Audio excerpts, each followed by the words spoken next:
On May 17th, 2025, a really powerful car bomb just ripped through a parking lot in Palm Springs, California. It was 10:52 a.m. Pacific time. Yeah, and this wasn't some kind of accident. The FBI was very quick to label it an intentional act of terrorism. Exactly. And today, we're taking a deep dive into that shocking event, the 2025 Palm Springs Fertility Clinic bombing. We've pulled information from official criminal complaints, lots of news reports, public statements too, trying to piece together a clear picture for you. Our mission today, really, is to unpack the complex layers here. We want to understand not just what happened, but who was behind it. Right. And maybe most critically, the really disturbing ideologies that fueled this attack. We'll look at the perpetrator, his background, his motivations. And the alleged co-conspirator, too. His involvement is key. Yeah, absolutely. And also the broader reactions from society. It's a sobering story, definitely, but one that gives us some crucial insights into these kinds of domestic threats. It really does. So let's set the scene. The explosion happened right at the American Reproductive Centers in Palm Springs. Now, this clinic provides services like IVF, genetic testing, egg donation. Really vital services for many people. For sure. So what was the immediate impact of that blast? Well, the explosion was just immense. A 2010 silver Ford Fusion, later confirmed as the perpetrator's car, it detonated with just devastating force. Right. Tragically, it killed the driver instantly and injured 4 other people who were nearby. Oh, wow. The power of it was incredible. It tore a large hole right in the clinic's wall, shattered windows in buildings nearby.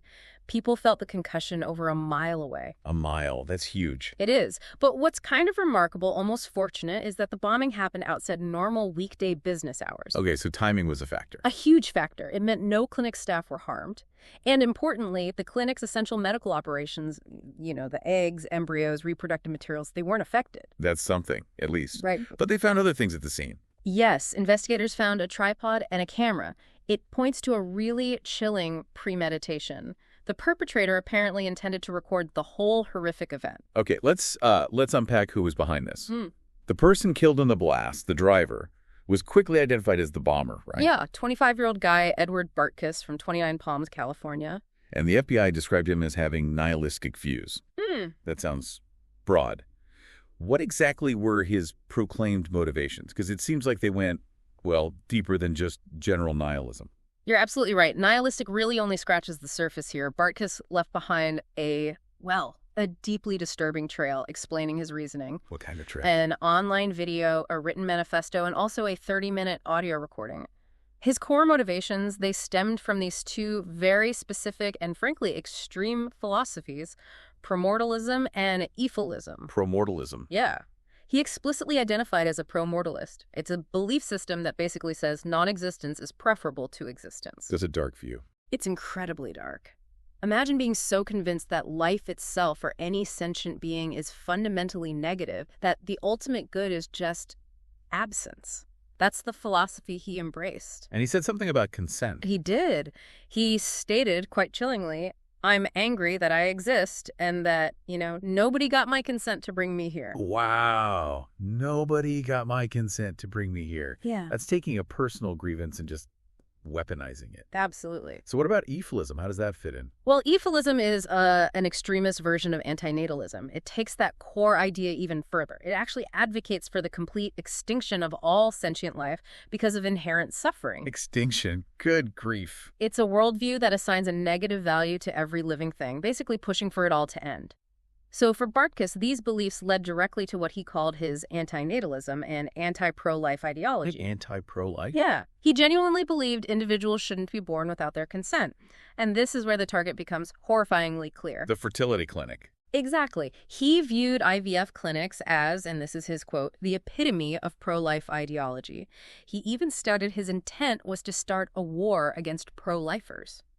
So in his mind, a place that helps create life became the symbol of everything he hated. Precisely. Twisted logic, but that was his rationale. Beyond these, extreme philosophical stances, was there a more personal driver? Yes, absolutely. A really significant personal factor was his overwhelming suicidal ideation. Okay. And this seems to have been heavily influenced by a pact he had with a friend, Sophie Tinney. She had died about a month before the bombing. A pact? A chilling one. They apparently agreed that if one of them died, the other would soon follow. His online post suggested suicide was a primary motivation for the bombing itself. He saw the act as fulfilling that pact while also, making this violent statement about his beliefs. This isn't just someone who suddenly adopted extreme beliefs as an adult, though. His background has some unsettling elements, doesn't it? It does offer some context. He was a former computer technician. His 75-year-old father described him as good-hearted, but also impressionable. Impressionable. Yeah. And it's haunting to hear about his childhood. Apparently, he used to tinker with small model rockets, played with matches, made smoke bombs. Okay, some kids do that stuff, but... Right, but it escalated. He actually accidentally burned down his family's house when he was just 9 years old. Burn the house down. Wow. Does that kind of early pattern, that fascination with fire, maybe destruction, does that resonate with profiles of other radicalized individuals? Well, it's always tricky, right? You don't want to draw a straight line from childhood behavior to adult extremism, but it's suggestive. It can be. It might indicate an early fascination with fire, with explosives, maybe a susceptibility to destructive impulses. And when you couple that with his father calling him impressionable, it suggests a vulnerability. A vulnerability that could be exploited later on. Exactly. Exploited by, or maybe just align with, the extreme ideologies he found online. It kind of shows how personal struggles and maybe predispositions can intersect with this radicalizing content and lead down a really violent path. So Bartkus, his history, his susceptibility, it starts to paint a picture of how someone gets radicalized. Yeah. But the investigation didn't stop there, did it? No, not at all. It quickly revealed there was someone else involved, someone providing sort of the practical means for the attack. Yes, a crucial missing piece. Which brings us to Daniel Jungian Park. He was 32, from Kent, Washington. What was his connection? His role seems pretty significant in enabling Bartkus. Oh, absolutely pivotal. Park wasn't just, a fellow traveler ideologically. He was an active enabler. He shared Bartkus's pro-mortalist and anti-natalist views deeply. How do we know that? He'd been posting about these beliefs on internet forums since way back in 2016, actively trying to recruit people, apparently, trying to find like-minded individuals. His online statements were pretty stark. Things like, when people are lost and distraught, death is always an option. Totally. And even more disturbing, in April 2025, just before the bombing, someone posed a hypothetical question about wiping out a tribe to, quote, speed up the process of extinction of life on Earth. Park's response, just yes. Just yes. Yeah. So these weren't just abstract thoughts for him. No, they reflected a deep, radical commitment to the same beliefs that drove Bartkus. So he provided philosophical backup, maybe encouragement, but his involvement went way beyond just talking online, didn't it? Oh, significantly beyond. It was concrete. It was critical. Park shipped hundreds of pounds of ammonium nitrate to Bartkus. Ammonium nitrate? The fertilizer bomb component. Exactly. A common explosive precursor. He sent about 180 pounds in January 2025. Then another 90 pounds just days before the May 17 bombing. Just days before. Yeah. In total, records show he bought 275 pounds of ammonium nitrate online between October 2022 and May 2025. 275 pounds. That's not a casual purchase. Not at all. It was a sustained, large-scale supply of a key ingredient for a bomb. And it wasn't just sending materials. Didn't they actually get together and experiment? They did. That's another crucial piece. Park actually visited Bartkus down in Twentynine Palms for 2 weeks. This was from January 25th to February 8th, 2025. Okay, so a few months before the bombing. Right. And during that visit, they conducted what they apparently called experiments in Bartkus's detached garage. Experiments. And this visit happened shortly after Bartkus had been researching how to make powerful explosives using ammonium nitrate and fuel. He'd even used an AI chat application, asking about things like detonation velocity and mixtures. Using AI to research bomb making. Yeah. So that visit suggests a period of direct collaboration, probably refining their destructive plans together. And what about Park's own place? What did investigators find there? The search of Park's home in Washington was incredibly revealing. Agents found more explosive precursor chemicals and multiple recipes for explosives. Yes. And crucially, one recipe was noted as being similar to the mixture used in the devastating 1995 Oklahoma City bombing. Oh my God, Oklahoma City? Ammonium nitrate and nitromethane. They found ground ammonium nitrate, different solid fuels, even a recipe for PTN, which is a really potent high explosive. So he wasn't just supplying Bartkus, he was equipped himself. It certainly appears that way. They also found an unregistered Glock 19 firearm at his place. The evidence pointed not just to him sharing the ideology, but to active, practical preparation for violence. And there was money involved too, right? A financial link? Yes, that too. Park sent Bartkus 3 PayPal payments. They totaled $858.10, sent between December 2024 and February 2025. And Bartkus had an explanation for that money. He did, sort of. He told his family the payments were for work he was doing for someone named Steve. Steve was the pseudonym he used for Park. Okay, so that ties them together financially as well. It really solidified the collaborative nature of the plot. So the bombing happens, Bartkus dies. What does Park do?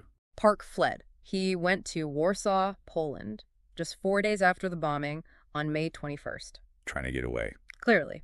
But he was quickly detained by Polish authorities. The U.S. had put out a request. So they caught him. Yes.